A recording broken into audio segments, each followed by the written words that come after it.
అది మంచి నేల పడిన విత్తలాగా ఉంటది. హల్లెలూయా. నువ్వు వాక్యాన్ని వింటూ ఉన్నావు. రాతి మీద పడిన విత్తనం అయితే అది ఎంతది కాసేపటికి ఏమైపోతుంది మరలా అందుకోసం అక్కడ రాయబడిన మంచి యెహోవా విశ్వాసులను కాపాడే దేవుడిగా ఉన్నాడు. ఈ రోజున దేవుడితో స్నేహం చేసేవారుగా ఉందాం.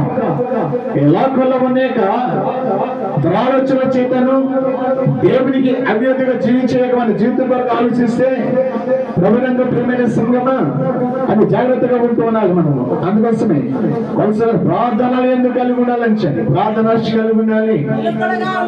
ఎక్కడ ఉండాలంట? ప్రార్థనలో నిలకడగా. ప్రార్థన అంటే అర్థం తెలుసా మీకు? ప్రార్థన అంటే ఏంటి? దేవునితో మాట్లాడుట, దేవునితో సంభాషించుట, ప్రభుతో మాట్లాడుట, ప్రభుతో నడుచుకునుట, నీకు కావలసిన ప్రతి అవసరతను కూడా దేవుడు చెప్పుకునే వారికి పొందాం. ప్రార్థన నిలకడ కలిగి ఉండాలి. నిలకడలేని జీవితం ఎలా ఉందంటే స్థిరమైన బుద్ధిగా ఉంటాం. నీళ్ళ స్థిరత కలిగి ఉన్నప్పుడు, నీళ్ళ ప్రార్థన అనేది ఆశ కలిగి ఉన్నప్పుడు అంటున్నామాట నిలకడగా ఉంటాం. అందుకోసం ప్రభన్నాడు కదా, నేను నిజమైన ద్రాక్ష వల్లిని మీరు తీయగలిగిన నాలో నిలిచి ఉండాలి. హల్లెలూయా.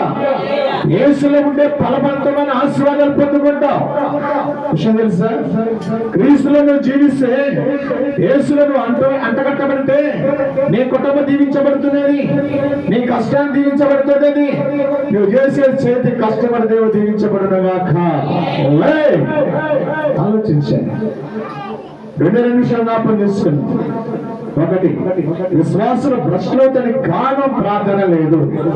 రెండో విషయం ఏంటంటే విశ్వాసుల జీవితము ఎలా ఉంటుందంటే ఎండిపోయే జీవితం కూడా అర్థం ఏంటంటే లోక స్నేహం నీలో ఉంటే వాళ్ళ నువ్వు స్పిరిచువల్ ఆధ్యాత్మికం ఏంటంటే ఫలించలేదు. ఈ రెండింటిని బట్టి ఆలోచించినట్లయితే పౌలు గారు ఒక కోణంలో మాట్లాడుతున్నారు, యాకోబు కోణంలో మాట్లాడుతున్నారు. ఈ లోక స్నేహం దేవుడికి వైరం. దేవుడు యుద్ధం చేయగలమా? చెప్పండి. మనిషి మనం యుద్ధం చేయగలం. దేవుని యుద్ధం చేయటం ఎవరు కూడా అసంభవం.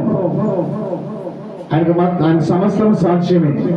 ఈరోజు నా ప్రభునందు ప్రియమైన సంగమా, రెండో విషయం ఏంటంటే సాక్ష్యము సరిగా ఉండాలి. ఒకటి విషయం, క్రీస్తుతో నువ్వు లేకపోవడం వలన భ్రష్టమనస్సు కలిగి ఉంటుంది. క్రీస్తులో ఉండటం వలన నీ సాక్ష్యం బాగా ఉంటున్నది. మూడో విషయం ఏంటంటే సాక్ష్యము సరైనదిగా ఉండాలి దేవుడికి. హల్లెలూయా. ఎలా 10 దినాలు మనం జ్ఞాపకం చేసుకున్నాం.